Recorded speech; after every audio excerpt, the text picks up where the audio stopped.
no YouTube, tá bom? Bem, então, sem mais delongas, é a aula nossa de número 10 deste livro aqui, ó, que é o curso para catecúmenos do Reverendo Adão Carlos do Nascimento. Eu sempre mostro o livro, porque como ele vai ficar no YouTube, então eu faço questão de mostrar qual é o livro que nós estamos utilizando, para evitar que depois digam que eu estou usando material de alguém sem autorização, nem citei a fonte, tá? Então, para evitar esse tipo de coisa, eu sempre mostro qual é o livro. É a segunda parte da nossa aula, tá? Então, nós começamos a falar disso na aula passada. E a aula de hoje é sobre o batismo infantil, ou batismo de crianças, tá? O livro é da SOCEP Z3, o autor, né, como eu já disse, é o reverendo Adão Carlos do Nascimento, e os professores da sala somos o Tarcísio, José Tarcísio, presbítero da nossa igreja, e eu, tá bom? Vamos lá. A nossa leitura em classe está em Atos, capítulo 2, verso 39. Atos 2, 39. Eu vou ler para vocês, tá? Pois para vós outros é a promessa, para vossos filhos e para todos os que ainda estão longe. Isto é, para quantos o Senhor nosso Deus chamar. Então, essa leitura aqui vai subsidiar nossa aula de hoje, tá? Então, sobre o batismo infantil. Na aula passada, eu encerrei o encerramento da aula. Eu estava falando, no encerramento da aula, eu estava falando a respeito do qual é a situação das crianças quando morrem antes de professarem sua fé e tudo mais, tá? Assim, uma das preocupações de alguns cristãos, talvez você fale, não, essa não é uma preocupação minha, mas tem gente que se preocupa com isso, principalmente quando a gente perde alguém, uma criança que falece antes de professar sua fé, antes de ter tempo de crer, né? Ela ainda é um bebê, ou foi um natimorto, né? Morreu no ventre ainda, ou ali, enfim, morre antes de ter uma maturidade para que ela possa entender o Evangelho, compreender o Evangelho e crer, tá? Eu dei uma resposta para vocês na aula passada a respeito daquilo que o autor, né, o reverendo Adão, o autor do livro, dá a respeito dessa questão, mas hoje eu trouxe também, para ajudar aqui na nossa aula, o que a confissão de fé fala sobre o assunto, porque a confissão de fé nossa trata dessa questão, tá? Eu recomendo mais uma vez que você leia a confissão de fé. Eu acho que tinha que ser essa é realmente uma das leituras obrigatórias mesmo para quem é um membro da igreja presbiteriana. A confissão de fé nossa é muito boa, boa de verdade, e eu acho que a gente perde muito quando não lê, tá? Ela trata de questões bastante interessantes. O capítulo 10 da vocação eficaz, da confissão de fé, trata da vocação eficaz, tá? E é lá que está a questão do batismo. Luísa, você está desenhando aqui no meu slide. Obrigado. Cuidado para não fazer desenhos, porque vocês conseguem desenhar aqui nas minhas coisas, tá? Enfim. Deixa eu ver aqui, mandou uma mensagem. Mas fica tranquilo, eu sei que talvez seja a netinha, ou então passou o dedo sem querer ali, aí ele acaba marcando. Tá, o capítulo 10 da Confissão de Fé, que trata da vocação eficaz, no ponto 2, né, desse capítulo, ele diz o seguinte, Saulo está entrando aí. Esta vocação eficaz, se você quiser saber o que a confissão entende por vocação eficaz, a gente já tratou disso em outras aulas, mas você pode ler o primeiro ponto. Ele vai dizer o que é vocação eficaz, né? Ele vai passar o que a confissão entende por vocação eficaz, o que é a vocação eficaz, e aí ele vai dizendo nos outros pontos algumas especificidades dessa questão do que é a vocação eficaz. Então, no ponto 2, ele diz assim, ó, esta vocação eficaz é só da livre e especial graça de Deus, e não provém de qualquer coisa prevista no homem. Então, Deus escolheu, e tem a ver com eleição, né? A vocação eficaz é a eleição de Deus, a predestinação.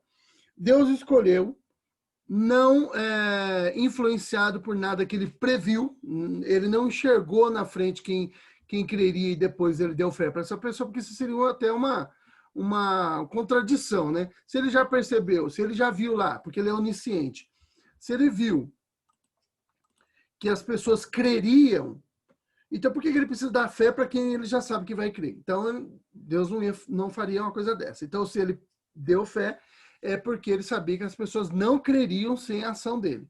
Então, ela é livre e especial graça de Deus, tá? Não vem nada do homem. Não é nenhuma coisa prevista no homem. Essa linguagem da confissão de fé, ela tem um porquê de ser assim, porque eles estão combatendo na época os remonstrantes, que são os arminianos, os primeiros arminianos, né? Os discípulos do Jacob Armínio.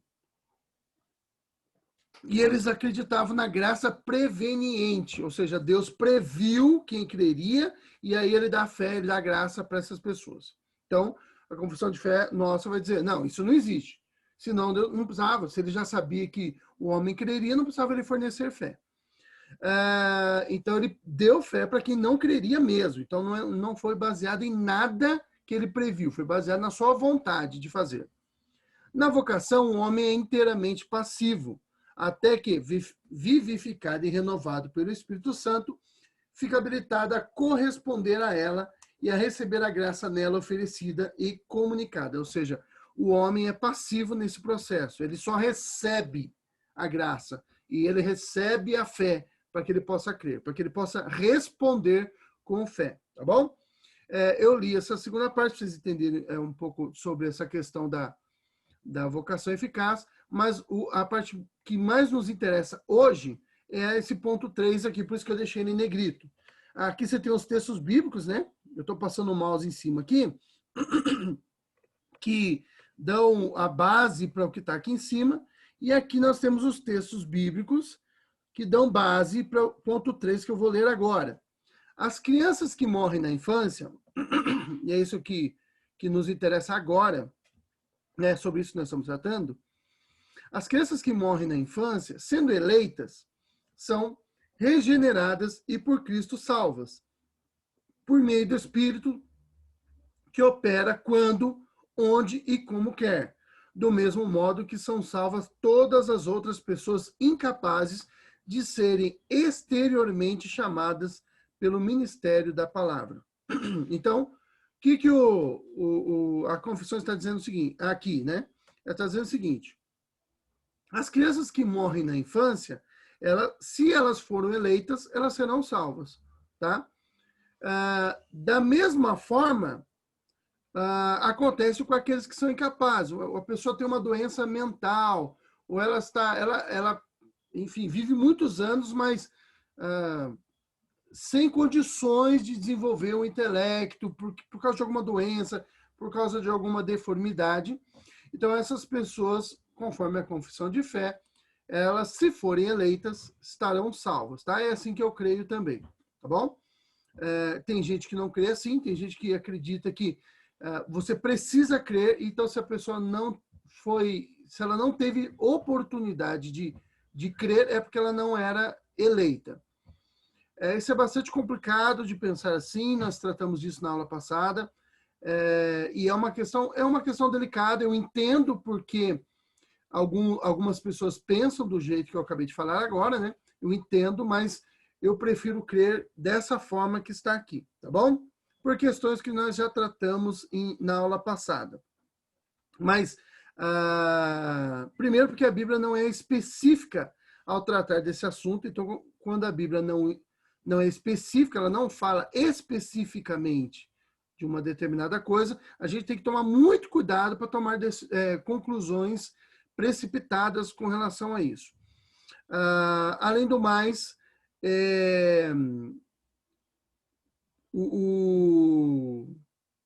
Deus ele é soberano, né? Ele é soberano na sua ação e ele tendo eleito a pessoa, ele é capaz de fazer muito além do que a gente pode imaginar, tá?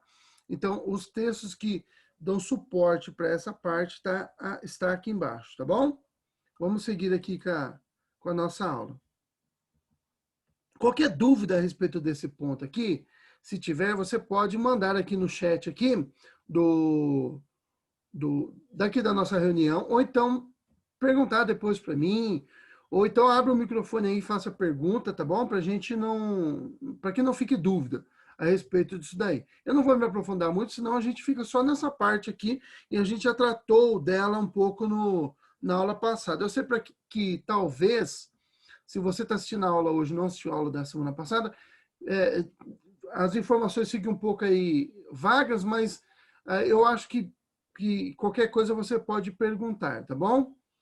Eu não posso voltar lá na outra aula, senão a gente não avança aqui no nosso conteúdo. Vamos lá. Seguindo aqui, batismo de crianças. Existem evidências escriturísticas que Deus opera mesmo no ventre. Então, aí, alguma coisa ligada ao ponto anterior aí, tá? Ao que a confissão de fé fala. Por exemplo, João Batista, ele foi um exemplo bastante... Ele é um exemplo, né? Foi porque já morreu, né?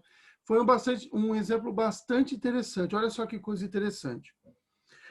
Jesus, o anjo aparece para Maria e diz para ela que ela teria um filho, seria uma obra de Deus, né?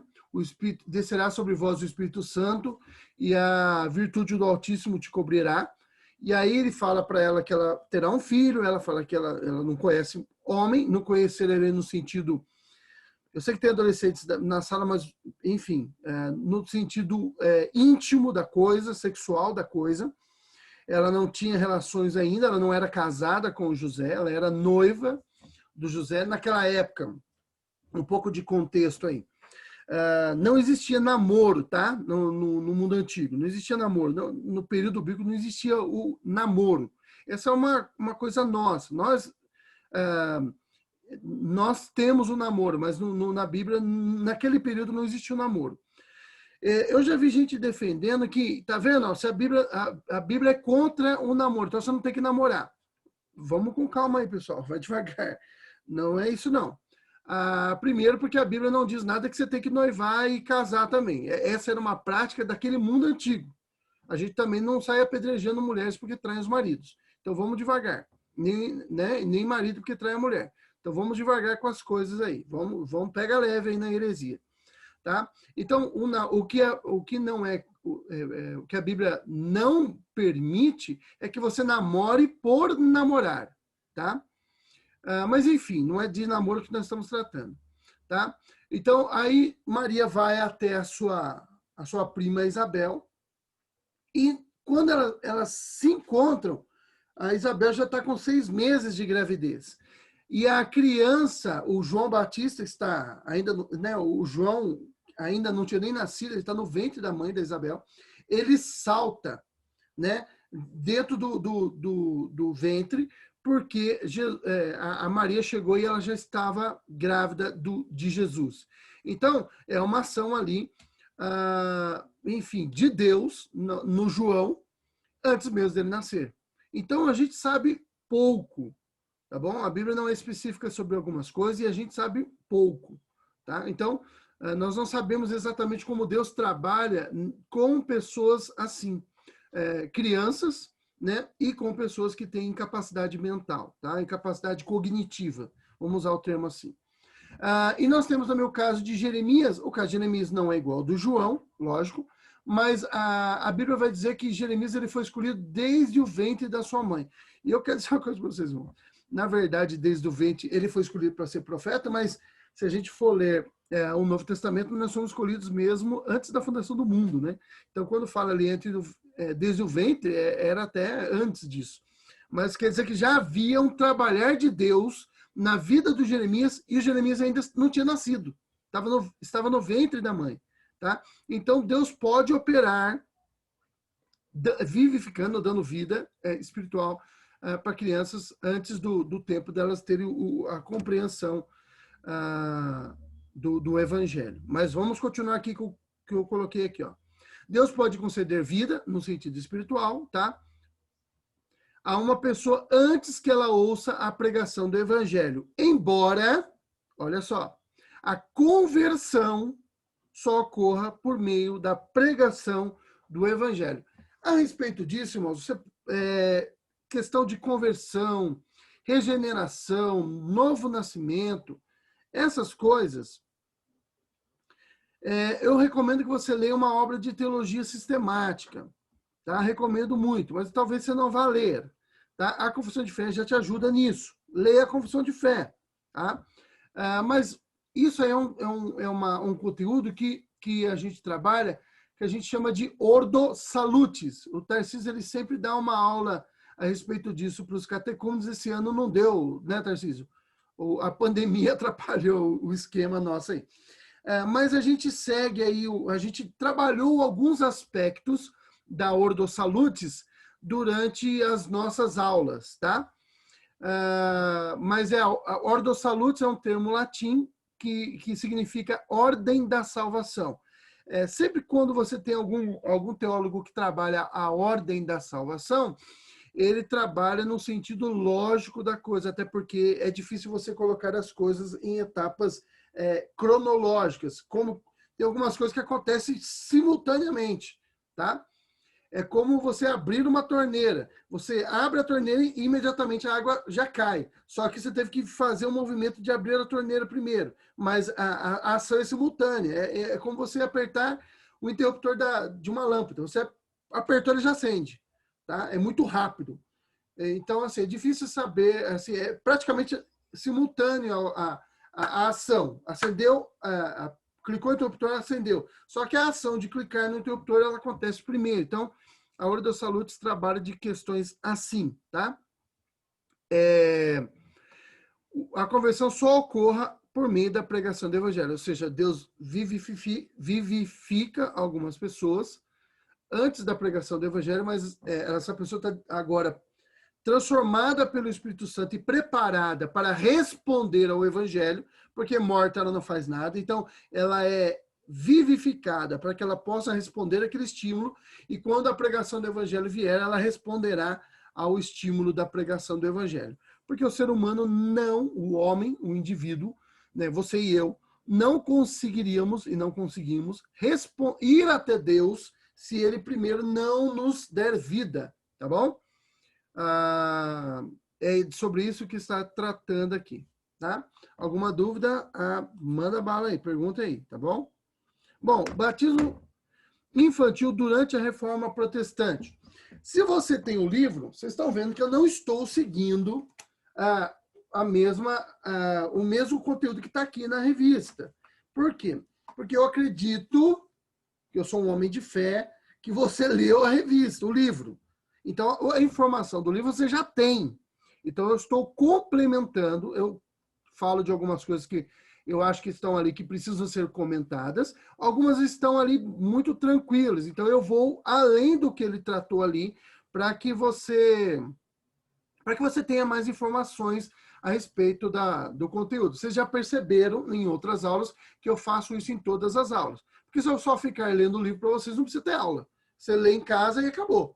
Tá? Então, eu comento algumas coisas que eu acho que precisam ser comentadas, que eu acredito que eu poderia melhorar a compreensão daquele ponto que está no livro, e trabalho outras coisas. Tá? Por exemplo, essa questão do batismo na reforma não está lá. Tá? Então, eu estou colocando aqui para vocês.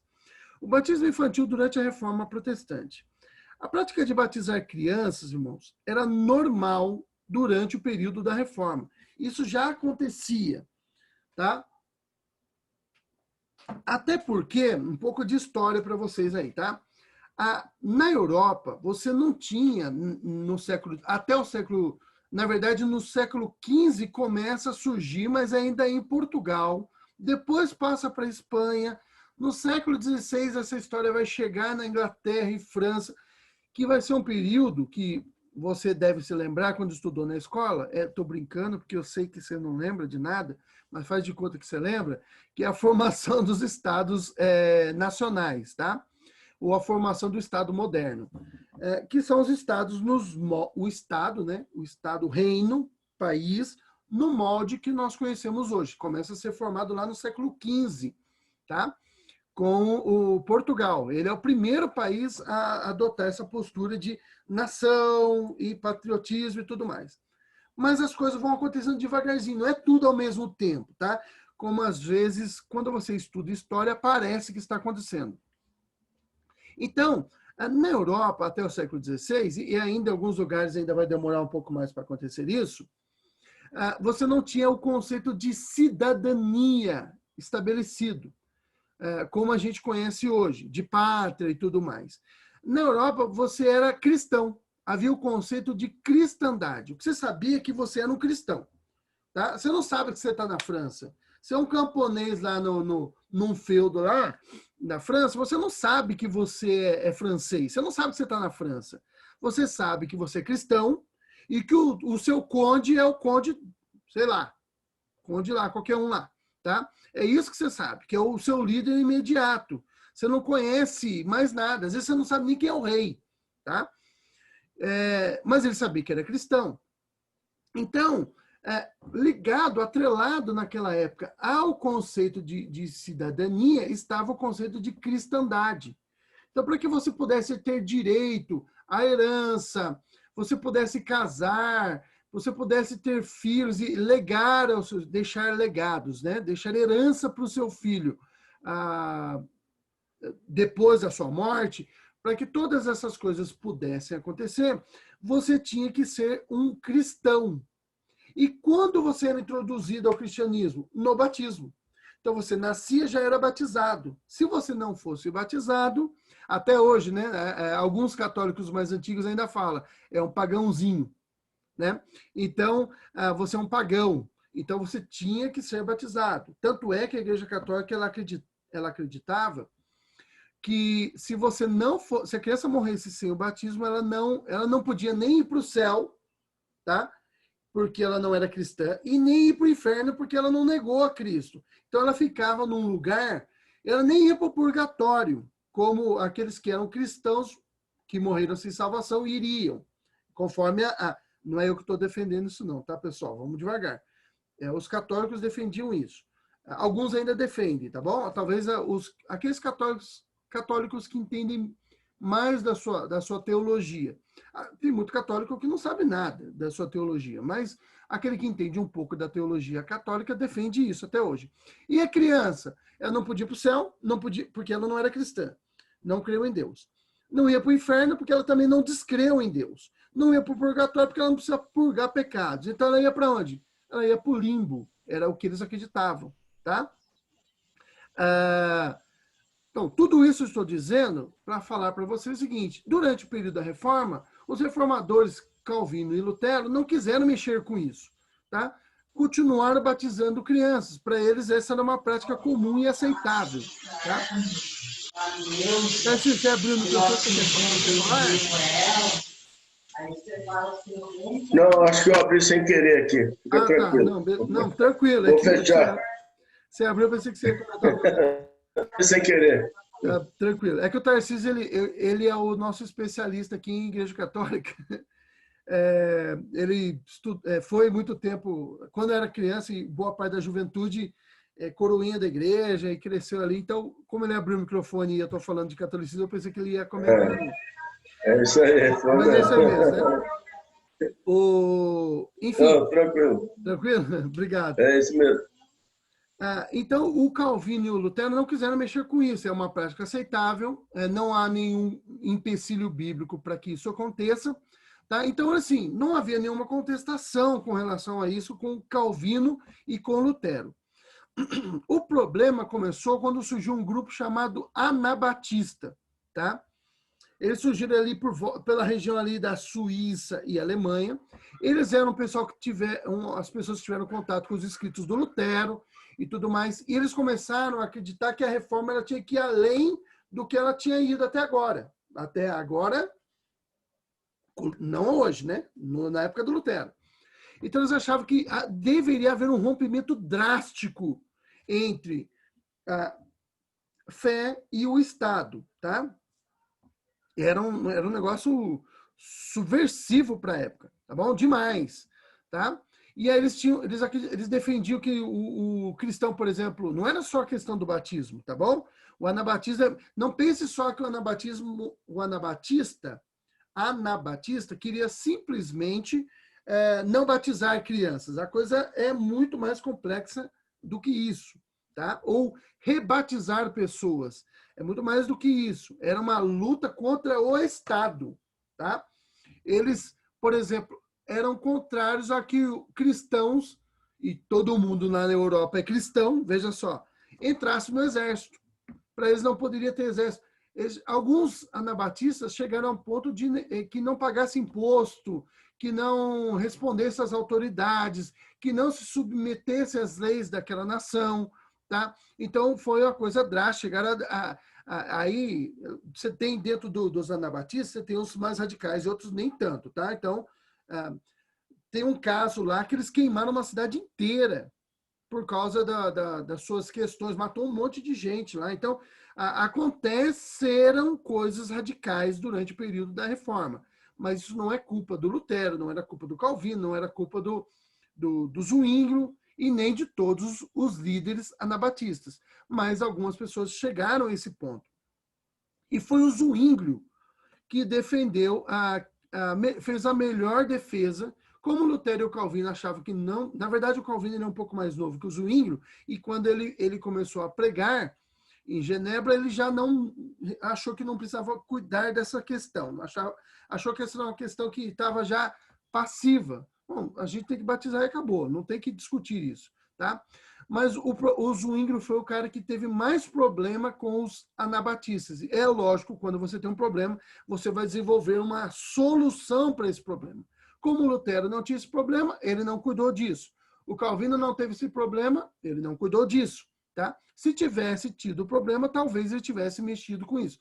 Quem teve o problema foi o Zwinglio e foi dele que partiu a melhor defesa. Ele atrelou, tá, o batismo à teologia do pacto, que é o melhor subsídio que nós temos para o pedobatismo, tá? O batismo de crianças, tá bom?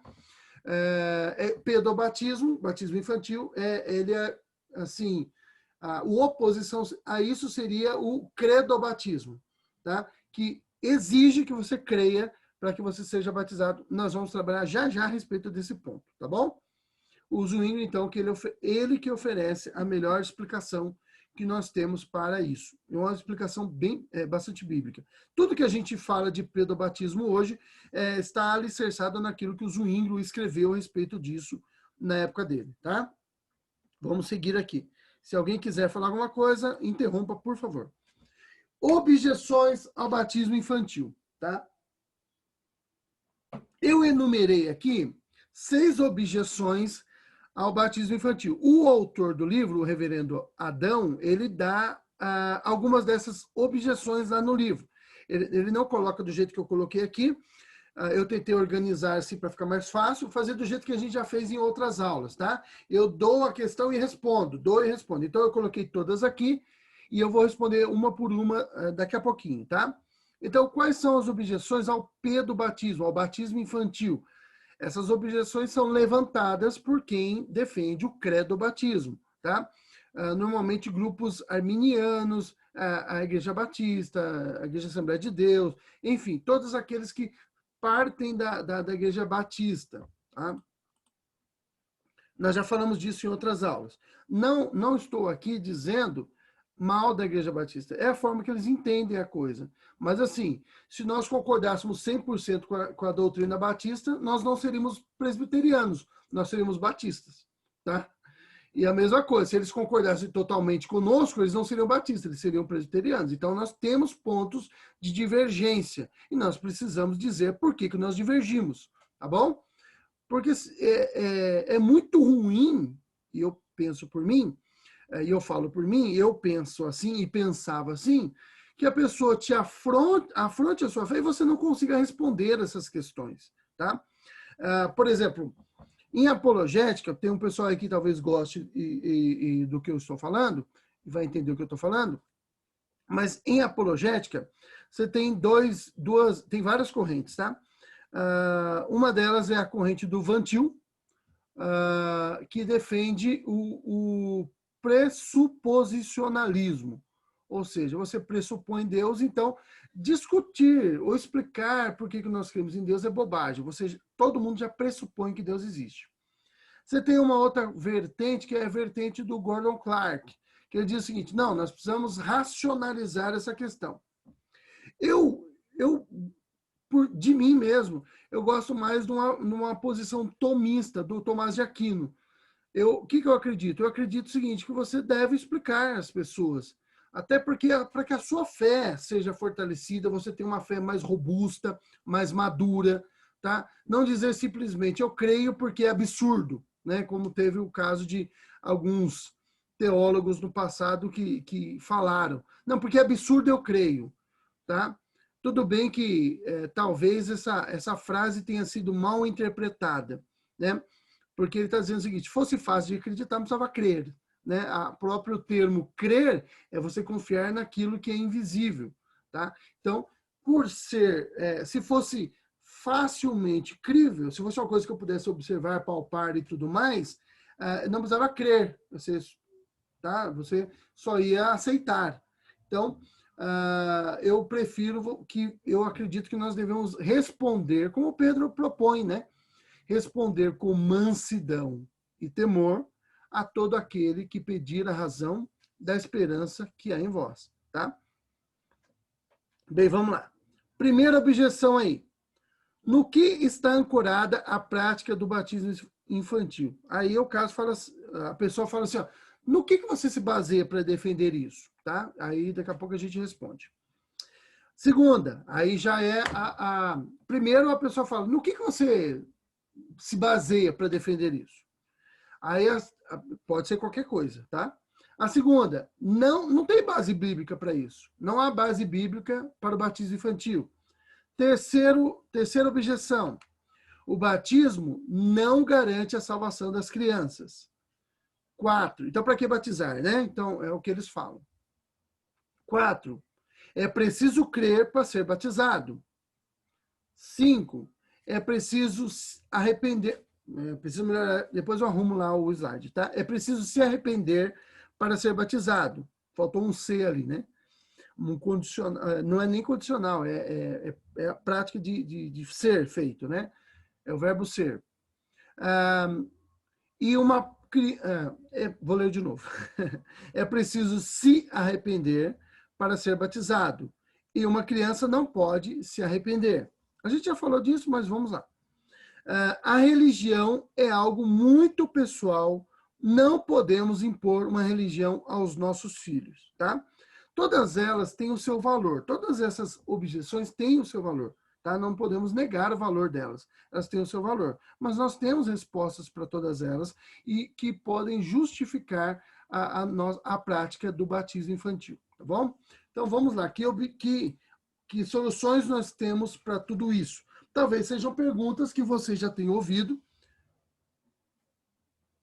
e talvez sejam perguntas que você já tenha se feito, tá? Poxa, mas para que a gente vai batizar criança? Não tem nada na Bíblia sobre isso. A gente se baseia no quê? Opa, tem uma perguntinha aqui.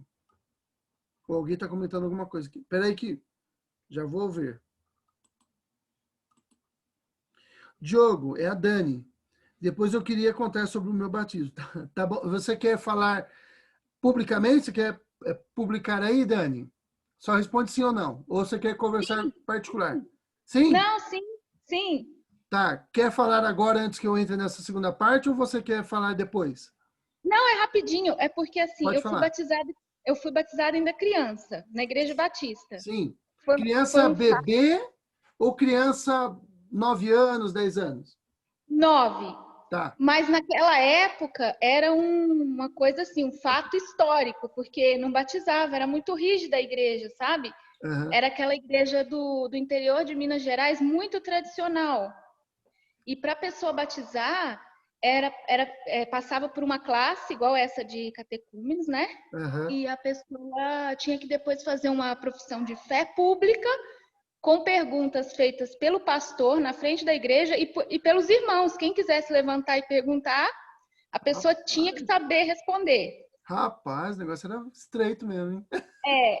E aí, o pastor, eu quis me batizar. Aí ficou assim uma coisa estranha, porque não era costume, nunca tinha batizado, né? Uhum. E eu não tinha feito a classe eu quis me batizar, e porque nem tinha criança na classe, né? Para falar a verdade, só ia ter eu, a classe difícil, né? E aí aí o pastor, não, você quer batizar? Vamos batizar, vou conversar com os irmãos. Aí conversou, os irmãos ficou meio assim, os mais antigos, né? Mas ela vai ter que passar pela profissão de fé pública aqui na frente, vai ter que responder as perguntas. Aí eu fui, né, com 9 anos, e sem fazer a classe, e eu lembro que, como eu era criança, eles aproveitaram para perguntar tudo que perguntava para os adultos. Terceira linha. Nossa, os irmãos lá de 90 anos, tudo levantando e fazendo pergunta. Só sei que vai fazer 20 anos, né, que eu fiz a minha profissão de fé e batizei ainda criança. Mas foi uma coisa marcante na igreja, eu acho que eles lembram até hoje disso. Os irmãos saíram chorando, mas chorava tanto que soluçava, sabe, assim, os irmãos da igreja. E aí eu me batizei, vai fazer 20 anos. Aí eu só queria contar, porque foi numa igreja batista e na época foi uma coisa muito... Como que eu posso Inusitada. dizer? Inusitada e histórica, acho que eles lembram disso até hoje. E eu permaneci, nunca me desviei, nunca, e estou até hoje, graças a Deus, na presença de Deus. Benção, graças a Deus. Então, é um caso de, não foi um batismo tão, né, bebê, mas você era novinha, então, assim, é difícil também compreender quando a pessoa, quando uma criança alcança a maturidade, né? É Sim. complicado responder essa questão também, né, para ser batizada. No seu caso, você deve ter ido bem nas perguntas lá, porque senão não seria, né? E eles sacramentaram você lá. Não, do que nada. Eles perguntaram para mim sobre o dízimo. Olha essa pergunta. E eu não sabia o que era dízimo direito, né? Aí eu falei, não, pode deixar que quando eu ganhar meu salário eu vou doar tudo para a igreja. Olha só que maravilha. É nem o dízimo, é tudo. Essa aí é a viuvinha. Aí eles viram, mas foi um misto de risada com choro. Só sei que eu fui aprovada. Que benção. Legal, obrigado por compartilhar conosco aqui a sua história, Dani. Um abraço. Tchau. Tchau. Não, tchau não, você vai ficar aí, né? Até mais. Vou ficar, tô aqui. Bom, temos histórias assim, né? E tem outros, eu já comentei algumas histórias também com vocês a respeito de batismo, não de batismo infantil, de batismo de adultos, que a pessoa não participou de uma sala de novos convertidos, ela fez a sua profissão de fé, ela foi batizada, adulta, né? E ela não sabia nada, né? Assim, e não era nem...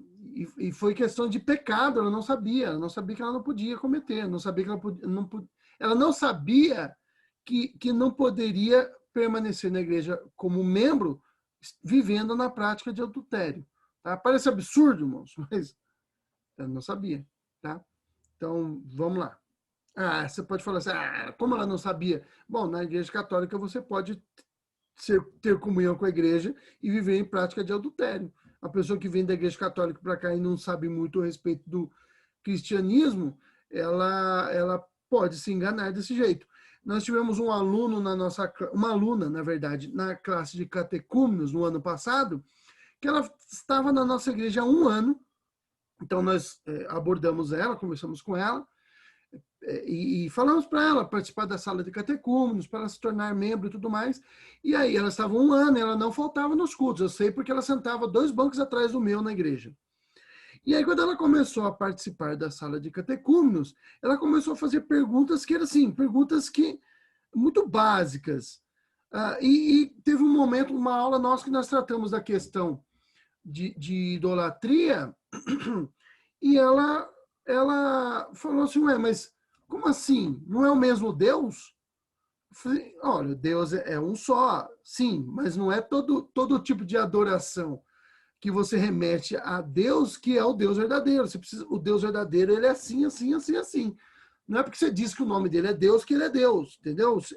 A crença é como eu falar para você, se você conhece o Tarcísio, aí você fala assim, não, eu conheço o Tarcísio sim. Então, rapazinho novo, tem 17 anos, o Tarcísio, ele é japonês. Aí você fala, não, mas o Tarcísio que eu conheço não é esse. Mas como não? Só tem um Tarcísio na igreja, tá? Não, então a gente está tendo algum problema, porque o Tarcísio que eu conheço, ele é o pai da Thaís, ele é o pai do Olavo, ele canta no coral. Não, mas... Aí você pode retornar, não, mas o Tarcísio... Não, o Tarcísio que eu conheço não é esse, não. Então, assim, não é porque você diz que crê em Deus que esse é o Deus verdadeiro, tá? Aí eu comecei a explicar para ela, e aí ela foi ver que, na verdade, não deu, ela saiu fora do catecúmenos, inclusive ela saiu fora da igreja, tá? Por causa disso. Nós tivemos um outro caso de um irmão que, quando nós começamos a falar para ele que a pessoa precisava crer em Deus para a questão de salvação, ele achou ruim, ele falou, como assim? Quer dizer, então, que eu não, se eu não for, que se eu não, o Tarcísio lembra do que eu estou falando aí, né? E o cara era antigo, há muitos anos da nossa igreja, e ele saiu e voltou. Quando ele voltou, inclusive ele nem queria participar da sala de catecúmenos, ele foi contrariado para a sala, ele veio contrariado para a sala. Aí ele começou a assistir, e aí no meio daí ele percebeu que o que ele cria era completamente diferente do que nós criamos. Tá? E ele estava há muitos anos na igreja. Tá? E ele já era batizado.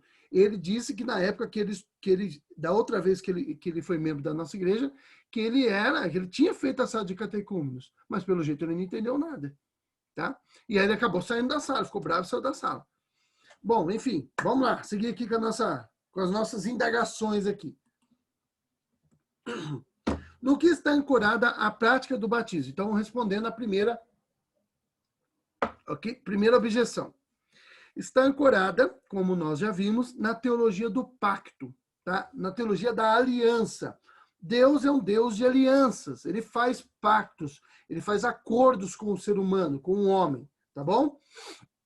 Da mesma forma que na antiga aliança, no Antigo Testamento, tá? Uma criança era inserida no pacto, na aliança, através da circuncisão, e isso acontecia lá quando ela tinha 8 dias de vida, tá? Nós podemos afirmar, uma vez que o batismo substitui a circuncisão, nós podemos dizer o seguinte, se a criança era inserida no pacto quando ela nascia, na antiga aliança, ela é inserida no pacto quando ela nasce também, tá? Na nova aliança. Naquela época era feito um sinal na carne, hoje em dia ela é só batizada, tá? Mas a mudança para por aí. O restante das instruções permanecem as mesmas, tá? E se ela não fosse circuncidada quando criança, ela deveria ser circuncidada a qualquer momento da vida, tá? É como nós fazemos até hoje na igreja presbiteriana. Algumas pessoas que estão na nossa sala, talvez não tenham sido batizadas ainda, porque vieram de outra igreja, ou não eram cristãs e estão conosco agora, tá?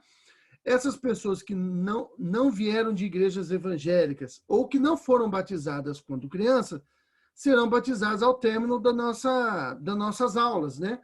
Lá em novembro. Então, essa pessoa, ela será inserida no pacto, tá bom? Será inserida na aliança, tá? Vamos vendo aqui as coisas, vamos continuar vendo isso aqui, tá? Podemos afirmar que o batismo não garante que a criança será salva, porém o mesmo... Olha, veja só, eu já estou respondendo uma questão que nós vamos tratar dela daqui a pouco, tá? Nós podemos afirmar que uma criança batizada, ela não tem garantia de salvação. É verdade, tá bom? Porém, o mesmo poderia ser dito das crianças que eram circuncidadas no Antigo Testamento, tá? Por exemplo, Saul. Saul, ele foi circuncidado, mas ele morreu de uma forma desastrosa, tá? Acabe muito provavelmente foi circuncidado. Acã, com certeza, foi circuncidado, mas ele roubou uma boa capa babilônica, né? Quando Israel tomou Jericó, ele pegou uma boa capa babilônica lá e alguns ciclos de prata e escondeu debaixo da sua tenda. E aí, por causa disso, ele foi apedrejado e ele foi condenado. Tá? Então, assim, a circuncisão não garantia também que a pessoa seria salva. Tá? São coisas diferentes. Salvação está atrelado à predestinação, à eleição de Deus. Agora, ser parte da aliança, ser parte do povo de Deus, exige que você faça, no Antigo Testamento, que os homens, no caso, né, fossem circuncidados. Se eles seriam salvos ou não, é outra história, tá? A nova aliança exige que você seja batizado. Se você será salvo ou não, é outra história, tá? Também não é garantia de batismo, não é mesmo. O ladrão na cruz, aquele que se converteu, tinham dois ali, né? Os dois criminosos que estavam com Jesus, um deles se converteu e não foi batizado, tá? Ele foi inserido na igreja? Não. Por quê? Porque ele não teve tempo, a igreja não tinha nem sido fundada ainda, tá bom? Mas ele foi salvo, tá? Então, assim, uma coisa é você participar da eclésia, da eclesia, tá? Outra coisa é você ser salvo. Tem muita gente que está na igreja e que não é salvo, tá bom? Mas está lá, está se beneficiando, ele se beneficia das bênçãos ali da igreja, do ensino, ele se beneficia da amizade com os irmãos, então ele tem vários benefícios, mas ele não é salvo, tá? E muitos não são, e nem serão, tá bom? Mesmo assim, mesmo a circuncisão lá no Antigo Testamento não ser garantia de salvação, era uma ordem de Deus. Então, não circuncidar, era pecado, tá bom? Deus ordenou que os meninos recebessem o sinal, tá? Então tinha que ser feito. Então, embora não garantisse que ele seria salvo, eles tinham que fazer porque era uma ordem. O batismo não é uma garantia que você vai ser salvo, nem infantil e nem tempo nenhum da sua vida, tá? Mas é uma ordem. Se você está na igreja, você tem que ser batizado, tá bom? Os verdadeiros cristãos se batizam ou são batizados, tá? Quem não é cristão, ele não tem obrigação de fazê-lo, tá? E muitos que não são cristãos o fazem, mas eles estão lá, estão com a gente. Tá? Então, estão na igreja. Obedeceram pelo menos o mandato. Tem muita gente que obedece. O ímpio, quando ele não rouba, ele obedece a Deus, mas isso não quer dizer que ele está salvo. Tá? O ímpio, quando não mata, obedece a Deus, mas não quer dizer que ele é salvo. Tá bom? Então, assim, obedecer a Deus, todo mundo em algum momento da vida obedece. E desobedece mais um monte, né? Mas às vezes obedece. Tá? Mas não quer dizer que ele está sendo salvo. Tá bom? Então, assim, é muito frágil essa questão de dizer, não está ancorado em nada. Está sim, está ancorado no teologia do pacto. Mas não é nenhuma certeza de que vai ser salvo. É verdade, mas e daí? Deus mandou fazer, a gente faz, tá bom? A gente obedece, porque ele é Deus e a gente é criatura. Tá? Nós somos criaturas. Tá bom? Tranquilo aqui, irmãos? Deu para entender? Espero que tenha dado. Eu estou vendo só o Tarcísio aqui na minha tela. Então, o resto está tudo apagado na minha tela aqui, né? Então, eu vou confiar no Tarcísio. Valeu, Tarcísio, né? Nós. Vamos lá. O segundo ponto. Se você não entendeu, pergunte, tá bom, irmão? Segundo, não há base bíblica para o batismo. Então, vamos lá, com calma aqui, tá? Deixa eu ver como é que nós estamos de tempo. Tá tranquilo. Não há base bíblica para o batismo. Se por base bíblica as pessoas entendem que deveria haver uma ordem específica na Bíblia, dizendo lá, olha, batize as crianças, tá? Se você espera que isso esteja na Bíblia, realmente não tem, tá? Realmente não tem. Mas também não há nenhuma proibição, tá? Então, a Bíblia não manda, batize crianças, mas ela também não fala, não batize crianças. Então, não há nenhuma ordem específica, mas também não há nenhuma condenação específica, uma proibição específica. Tá bom? Então, fica elas por elas. Empatou o jogo aqui. Não tem nenhuma ordem, mas não tem nenhuma proibição. Então, nós estamos... Se não há proibição e nem ordem, o que nós temos? Nós temos o quê? O batismo substitui a circuncisão. A circuncisão era feita nas crianças. Então, nós fazemos em crianças, tá? Mas também não há nenhuma proibição, tá? Além disso, também não há nenhuma orientação específica para que mulheres participem da ceia. Então, se a gente for esperar que a Bíblia sempre fale especificamente algo, então nós temos um problema. A Bíblia não diz dê ceia para mulheres. Mas ela também não proíbe. Mas ela diz que na primeira ceia só participou homens. Tá bom? Mas nós damos ceia para as mulheres. A Bíblia, nós não entendemos que isso há uma proibição para isso, que não é bíblico. Ou alguém já defendeu que não é bíblico que mulheres comam ceia, participem da ceia, comam o pão e bebam o cálice, porque na primeira ceia só tinha homem. Ninguém defende isso, ninguém em sã consciência defende isso. Então, por que aplicar isso ao batismo? Por que você espera uma orientação específica no que diz respeito ao batismo infantil e menos exigente, né? Mais flexível no que diz respeito à ceia? A Bíblia não diz que tem que dar ceia para as mulheres. E também não proíbe. E, no entanto, nós damos a ceia para as mulheres. Né? As mulheres participam da ceia do Senhor porque elas são membros do corpo de Cristo. Tá? Então, aí também você tem que, se você quer exigir uma coisa de um lado, então você tem que exigir para todos os aspectos. Então você tem que querer que a Bíblia seja específica em todos os pontos da sua vida. Então, meu filho, você está perdido, porque se a Bíblia fosse falar tudo o que você espera dela, ponto por ponto, a Bíblia não ia ter só 66 livros, não. A Bíblia ia ter, eu acho que uns 10 mil livros.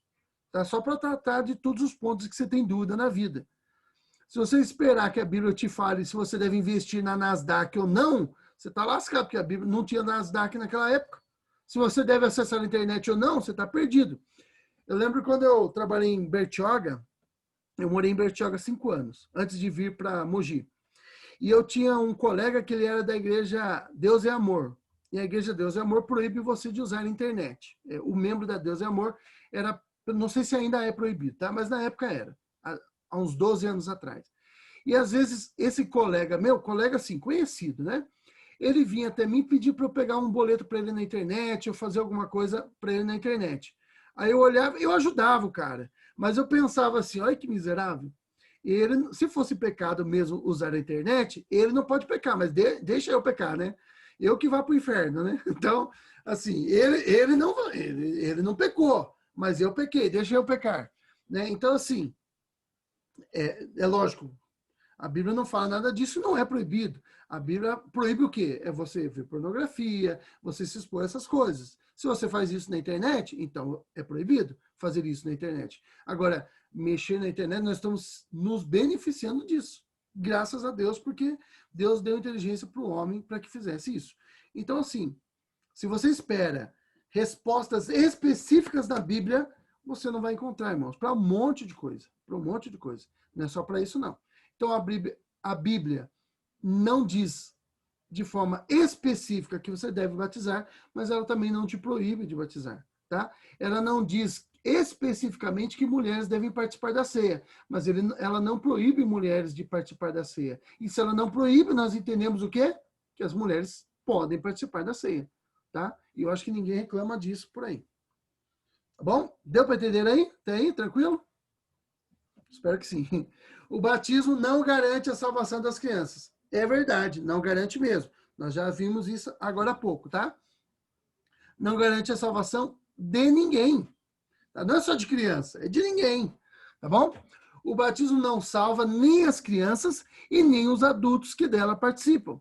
Não quer dizer que você fez uma profissão, professou a fé e foi batizado, que você é salvo. Isso não garante nada.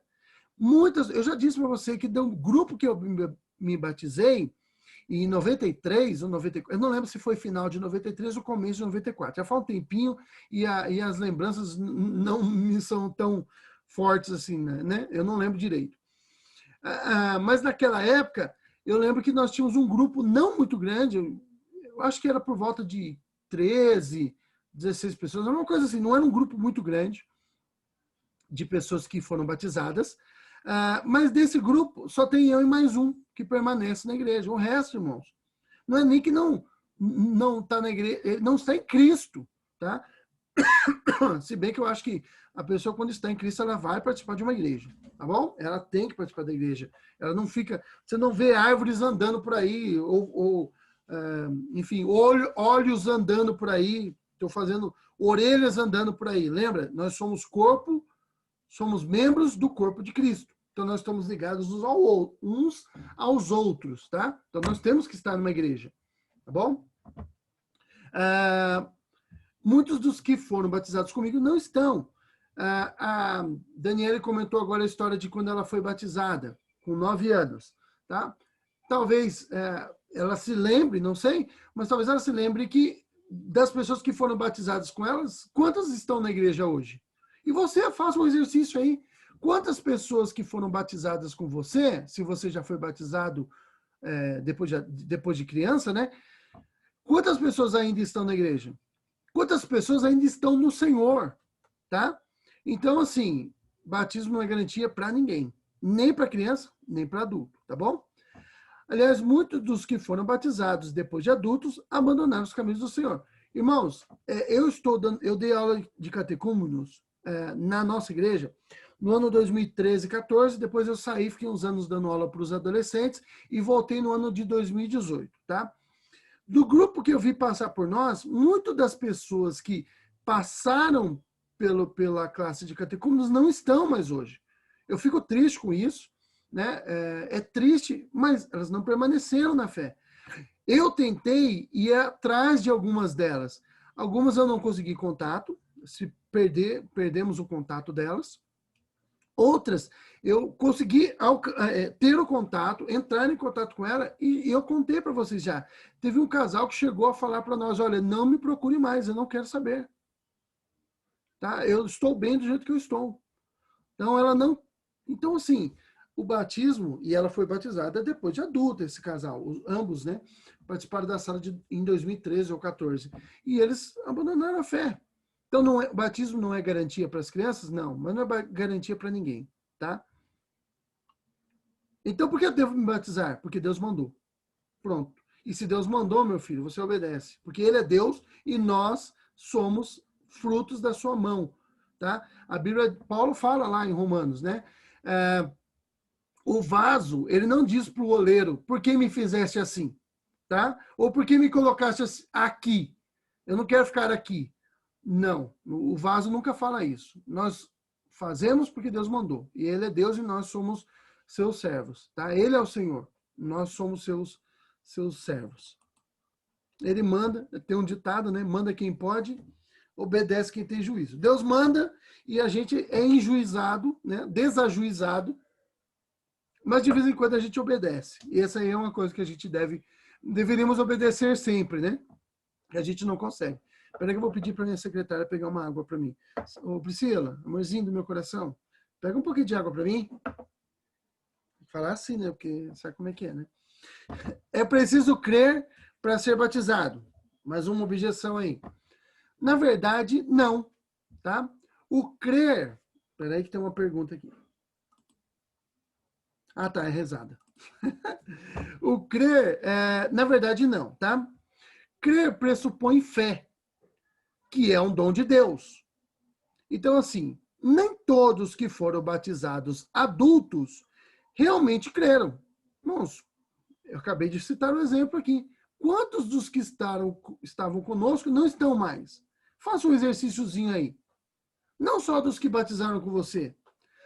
Puxa na memória aí quantas pessoas estavam. Tá vendo? Ela é boazinha. Quantas pessoas estavam na igreja quando você entrou e quantas estão hoje? E você sabe dizer onde essas pessoas estão? Tá? Eram membros da igreja. Eu já vi gente sair da igreja, irmão, por causa de partido político. Eu não quero polemizar isso, tá? Mas isso não vou dizer de Mogi, tem casos em Mogi também, mas vou dizer de um caso de Bertioga. Quando começou a aparecer aqueles escândalos acho que é Mensalão, não lembro direito, e aí começou nós comentamos, às vezes, nós estávamos ali, antes do culto começar comentando, eu e um grupo de irmãos comentando a respeito disso, e uma irmã ficou ofendida. E olha, irmãos, ela saiu da igreja e ela não quis saber mais de Jesus. Sabe o que eu quero dizer para você? Ela amava mais o Lula do que Jesus. Amava mais o Lula do que Jesus. Porque ela ficou com o Lula, e eu estou fazendo uma crítica dura aqui, tá? Ela amava mais o Lula do que Jesus. Então, o Messias dela, o Salvador dela, não é Jesus. Não amava tanto Jesus assim. Porque ela não saiu da nossa igreja só porque, simplesmente, não saiu só da nossa igreja. Ela ela abandonou a fé. Tá? Por quê? Por causa do nosso comentário ali, antes do culto começar sobre algo do PT. Tá bom? Então, e ela era batizada depois de adulta, tá? Então, muitas das pessoas que são batizadas realmente não creem. Algumas até pensam que creem. Irmãos, tem muita gente na igreja que pensa que é cristão, que pensa que é salvo. Só que com o tempo ela vai se afastando, tá? Uma hora ela vai se afastar. Lembra de uma parábola que trata muito disso, é a parábola dos solos, que a gente chama, na nossa Bíblia aparece com epígrafe, que aquela epígrafe não é inspirada, tá? Que é a parábola do semeador, mas não é sobre o semeador que trata do solo, trata do coração, tá? O semeador saiu a semear e ele sai jogando, o semeador ele sai jogando sementes por aí, até ingênuo parece, né? Seria ingênuo aquele semeador. Umas sementes caem no caminho, o solo é duro, né? A semente nem chega a entrar no coração. Os pássaros, que depois Jesus fala que é o diabo, arrebata a semente e ela não vai dar nada. Nem chegou a penetrar no coração. Mas a mensagem está sendo pregada. Algumas caem entre espinhos e ali ela cresce, ela tem uma raiz boa, mas ela começa a crescer, os espinhos a sufocam e ela se torna infrutífera. Os cuidados desse mundo mostram que, na verdade, ela não deu fruto, ela não era uma boa árvore. Tá? O solo, o coração não era um coração bom. Outras caíram no meio das pedras. Tá bom? Tá difícil de falar o trava-língua aqui. Caiu no meio das pedras. Ela não tem raiz muito profunda, então ela afunda um pouquinho na terra e ela cresce muito rápido, mas vem o sol e ela morre. Por quê? Porque ela não tinha raiz. E algumas sementes caíram no coração bom. Tá? Temos aí 3 sementes que perfuraram a terra. Tá? Uma delas foi sufocada pelos cuidados dessa vida, ou seja, não era um cristão de verdade, e o outro morreu, parece que dá um fruto, começa a cantar no coral, entra na orquestra, entra na UPA, entra na UMP, vira líder do grupo, rapidinho o cara está envolvido na SAM, o cara vai para o seminário, vira seminarista, piada comigo mesmo, tá? O cara se envolve em todas essas coisas, mas daqui a pouco morreu, cadê o cara? Sumiu, cadê a pessoa? Sumiu. Não era salvo de verdade, tá bom? A prova disso é que muitos que são batizados deixam a igreja, renegam a Deus, tá? Que um dia afirmaram crer. Da mesma forma que no batismo infantil, se o indivíduo não for eleito, o batismo não passará de um ritual vazio, uma molhadinha de água na cabeça, tá? Tanto para crianças quanto para adultos. Se essa pessoa não for eleita, se Deus não produzir fé no coração dela, se ela não nascer de novo, ela não entra no reino dos céus. Lembra a conversa de Jesus com o Nicodemos, né? Se não nascer de novo, importa-vos nascer de novo, tá? Senão não entrareis no reino, não vereis o reino dos céus, tá? Então, é preciso crer. Muita gente que é adulta é batizada sem crer.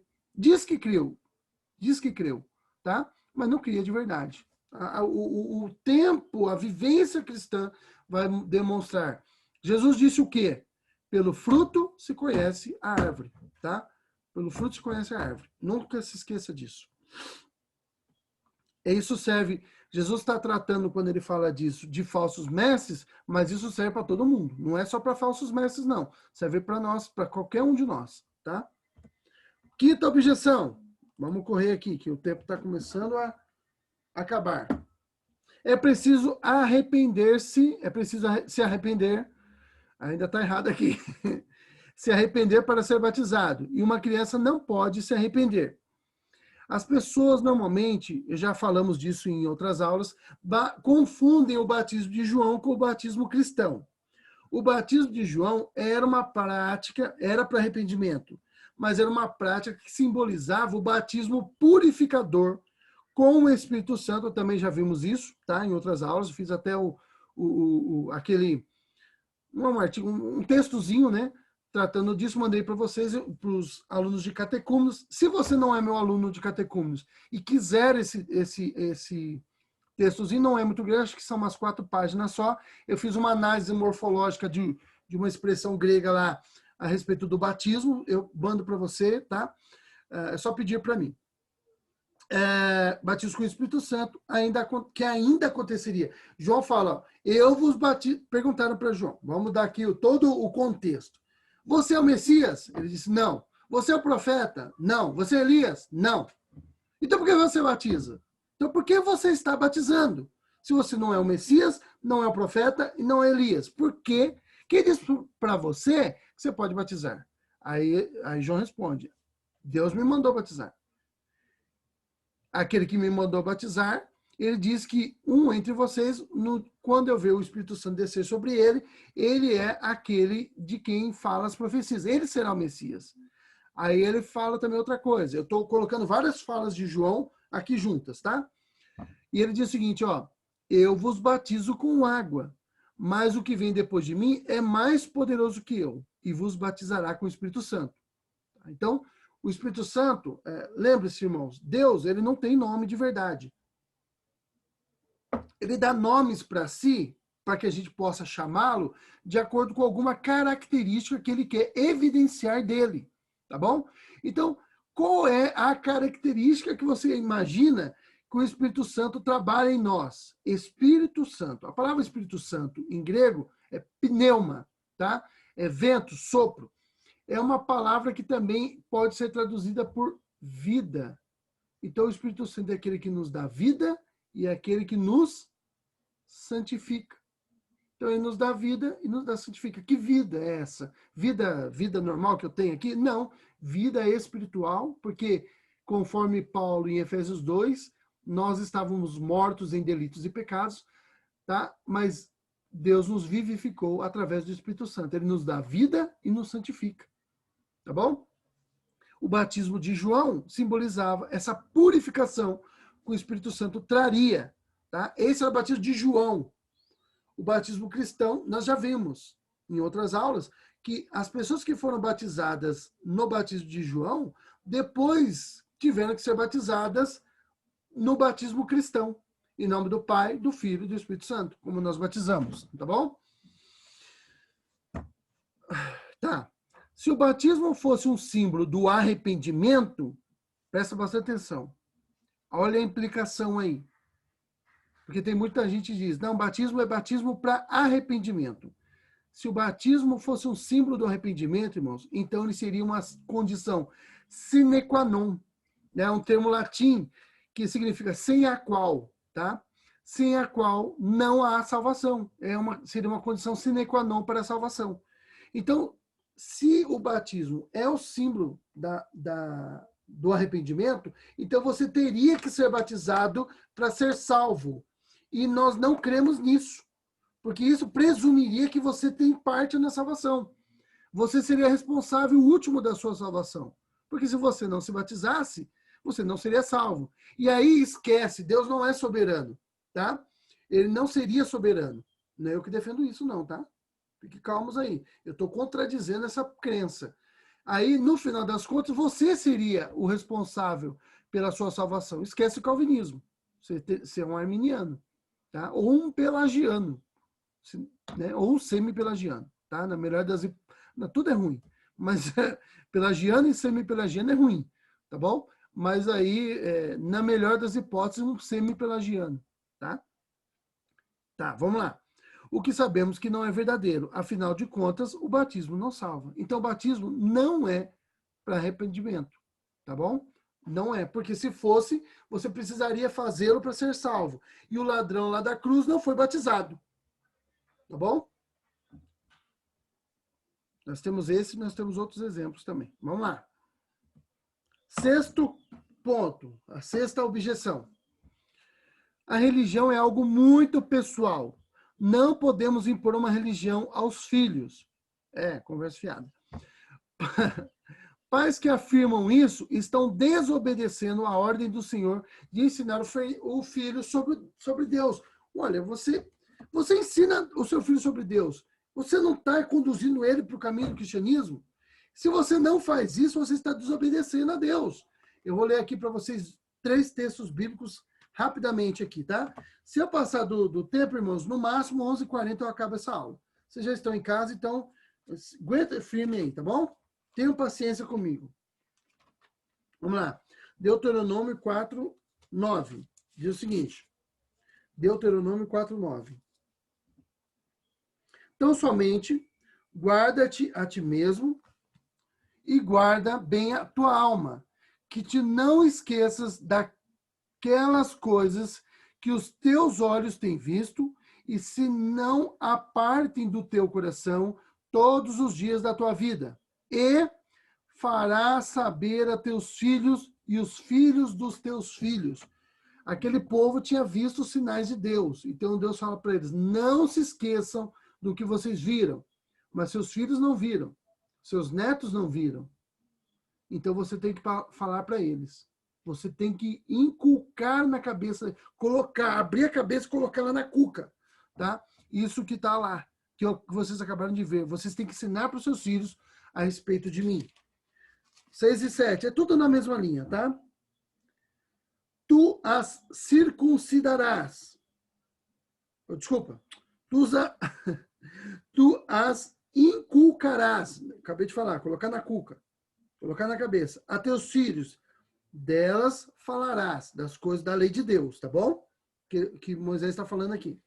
Falarás assentado em tua casa, andando pelo caminho, e ao deitar-te e ao levantar-te. Então, você tem que falar para o seu filho. Quando? O tempo todo.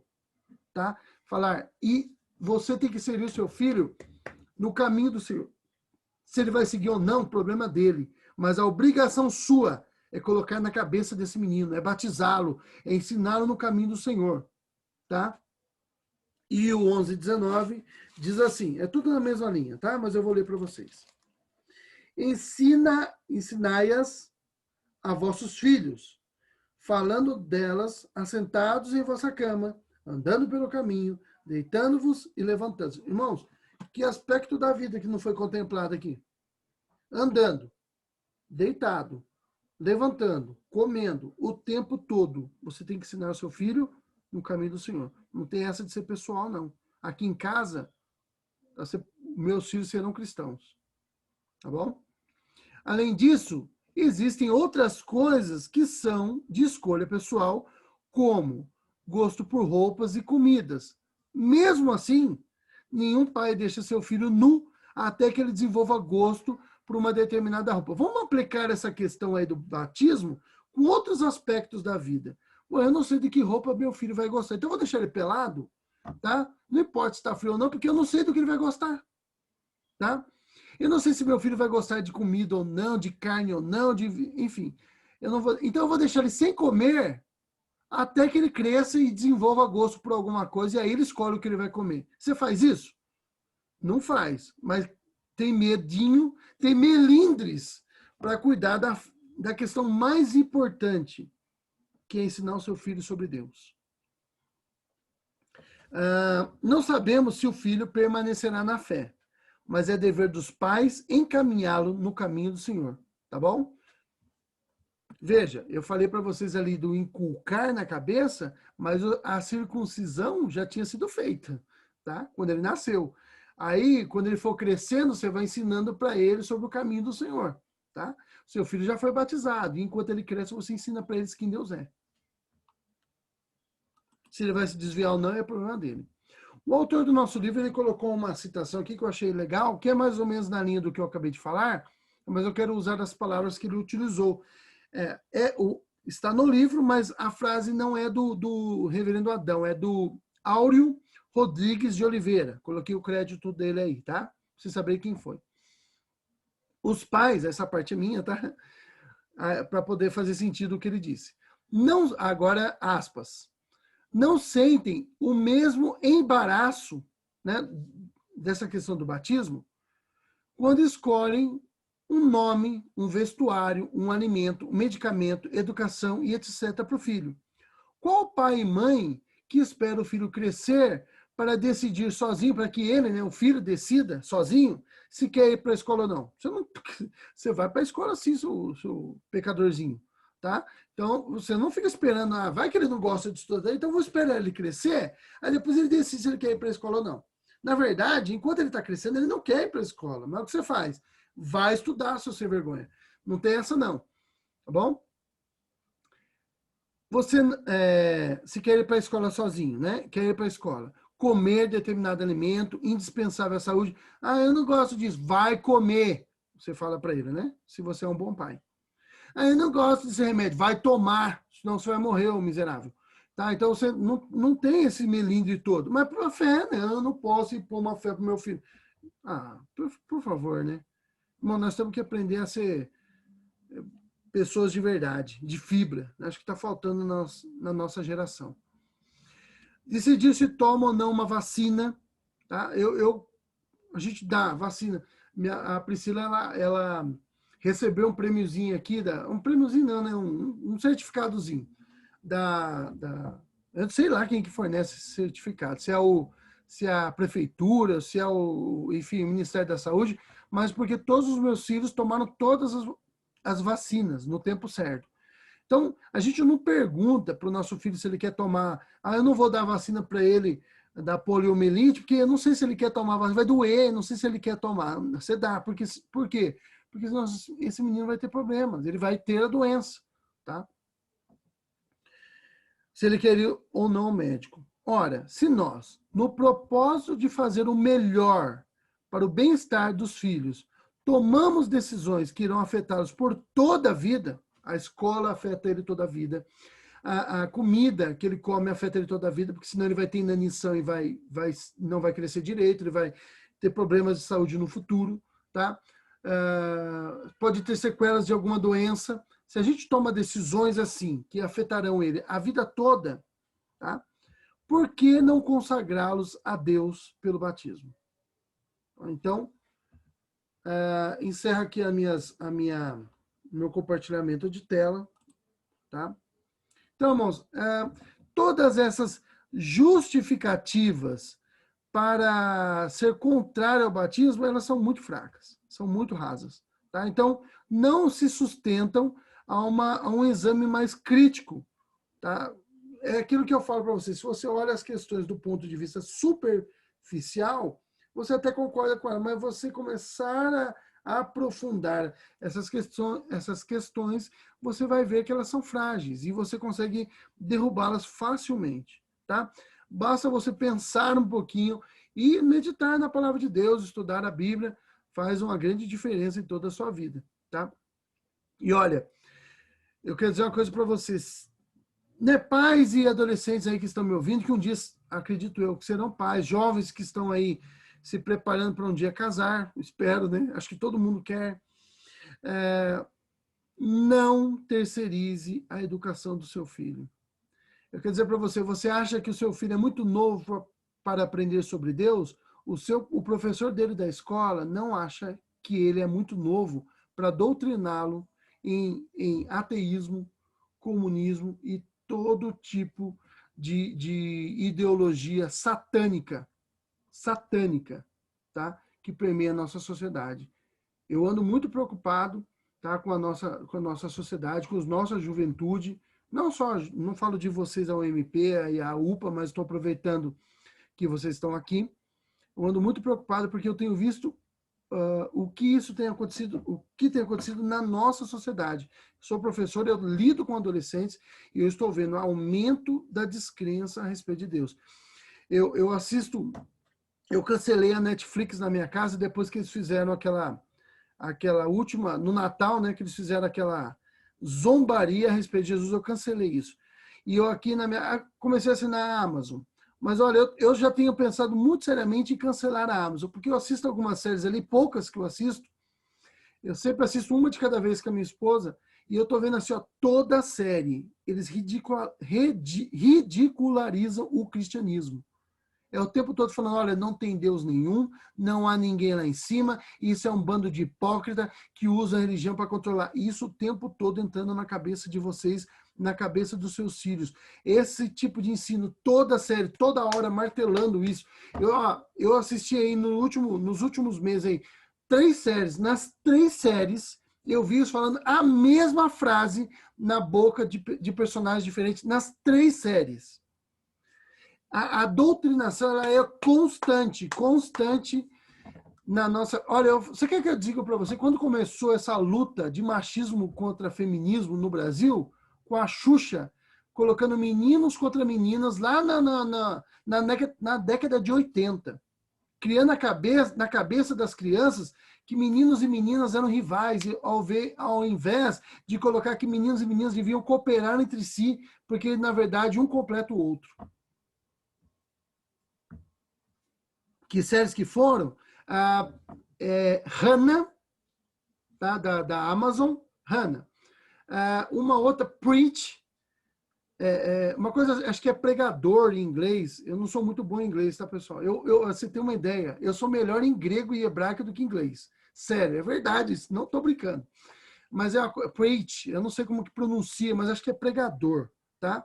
Não é Hannah Montana, não. Hannah é uma série da Amazon de umas meninas que elas são... ela é inserido uns negócios nela, se tornam um pouco melhor, assim, uma evolução do ser humano, mas assim, não chega a ser mutante, tá? Depois eu coloco para vocês, se vocês quiserem, esse André que está falando comigo, eu não sei quem que é, mas manda um ok, eu não sei se é o Guilherme... Sou eu, é o Gui. Tá cuidando. Beleza, o André é o Guilherme. Guilherme, depois eu ponho... É Hannah só, tá? O nome da série. É uma menina loirinha, de olho claro, e ela enfim, é tipo uma assassina, tá? Uma adolescente assassina. Hannah, esse Print, que acho que é pregador, e a outra é aquele The Boys, que é de uns super-heróis que, na verdade, eles são maus. Já viram esse aí? Deve ter visto a propaganda. Tem todos os heróis lá, né, da DC, né, da DC, Superman, só que eles são assim, não fala que é o Superman, é o Capitão Pátria. Então tem esses... E eu vi na boca de 3 personagens, nessas 3 séries, falando a respeito disso. É um bando de hipócrita, o símbolo da cruz é um símbolo de hipocrisia, não tem ninguém lá em cima, não há nada, não há Deus, esquece essa história, é só para controlar a mente de vocês. Então, em 3 séries, em menos de um mês eu vi, saiu temporada nova dessas. Na verdade, o Preach não é temporada nova, eu não tinha nada para assistir, comecei a assistir e vi essa fala aí em um dos episódios, parei de assistir a série. Então, isso está sendo martelado na cabeça de vocês o tempo todo. E nós, com pedantismo, não vamos batizar os nossos filhos, não vamos ensinar isso para eles, deixa eles crescerem e descobrirem o que eles querem ser. Não seja tolo desse... É isso que o mundo quer que você faça. É isso para que eles possam dominar os seus filhos. Tá? Já tem discussões antigas, já de procuradoras da República, dizendo os pais têm que parar com essa história de dizer que o filho é dele. O filho é do Estado. Tá? E isso não é brincadeira. É ela falando, tem um vídeo, não é, como é que chama? Fake news, não. É ela dizendo, tá? Uma procuradora da República dizendo isso. Então, é uma prática cristã, não há nenhuma proibição na Bíblia para fazermos essa prática, adotarmos essa prática, e é algo muito bom, tá? Ensine o seu filho, ensine o seu filho, tá? A respeito das coisas de Deus. Irmãos, alguém quer comentar alguma coisa?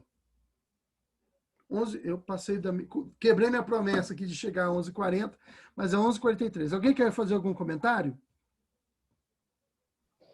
Diogo, antes eu tinha muitas dúvidas em questão do batismo da criança e que eu achava que era proibido, mas vendo essa aula sua, eu defino hoje que quando eu for pai um dia, eu vou batizar minha criança. Que bom.